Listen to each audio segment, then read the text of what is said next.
Welcome to the Calculus, a collection of micro lectures, video lessons, and sample exercises. Let's compute the antiderivative of this given rational function using the chain rule.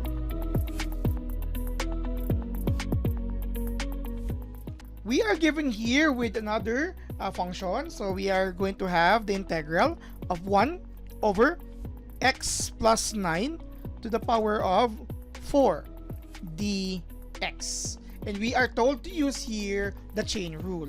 Why do we need to use the chain rule here? First and foremost, if we're going to examine this function, making it as a function with negative exponent, you have the integral here of x plus 9 raised to the power of negative 4 dx. Okay, so we can see here that our function inside is actually a composite function, and the chain rule is one of those rules or techniques that you can use for anti-differentiation of composite functions. Let's not forget that if our function f here, let's say the outer function x to the power of negative 4, our g of x would then be this binomial expression x plus 9. That's why we have here f of g of x is equal to your x plus 9 raised to the power of negative 4.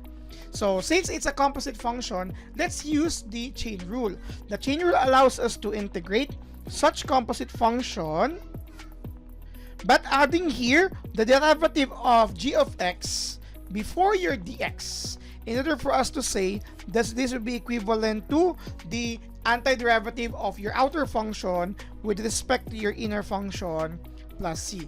This is actually our chain rule for anti-differentiation of composite functions. Okay, so what we need here is something which is actually g prime of x before allowing it to be integrated using other rules that we here think of. Of course, you might probably be thinking here we can use the power rule, which tells us that x to the power of n dx, where in this case it's no longer just x but the binomial expression x plus 9. Nevertheless, it's x to the power of n plus 1 over n plus 1 plus your c, where of course your n cannot be negative 1. Of course, obviously our n here is not negative 1. So for us to be able to use this power rule, let's fix it first using the chain rule. We need to provide here g prime of x.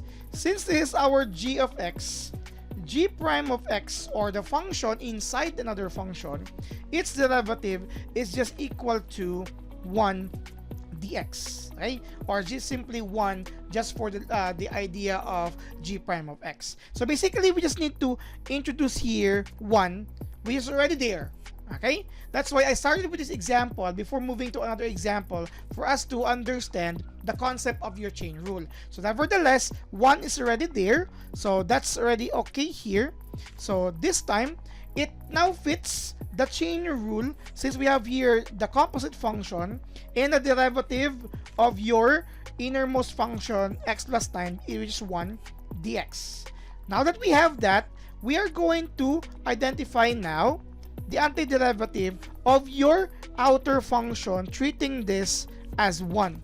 Look at this one here, treating the g of x as 1. So you will have here x plus 9 as 1, negative 4 plus 1 over negative 4 plus 1 plus your c. Okay, which would then be equivalent to x plus 9 raised to negative 3 over negative 3 plus c. Or if you don't want that kind of concept, you can rewrite this as negative 1/3, taking out the constant, times x plus 9 raised to the power of negative 3 plus c. Or then again, if you don't want negative exponent, you can of course write this as negative 1/3 times 1 over x plus 9 cubed, bringing it down, the entire expression down. You will have your plus c, which would then be finally negative 1 over 3 x plus 9 cubed plus c. This is then the antiderivative of the given function here, which are actually expressed, or which can be expressed as a composite function using the chain rule. Don't worry about making this 1 because that fits the criteria. Because if it's not one, we'll have another example for that. There is something we need to do as well as part of our process, because it needs to understand that there is an additional integration of g prime of x, because this stands for composite function. Again, the result here is this, and this is the answer to this item. So what are you waiting for? Subscribe now.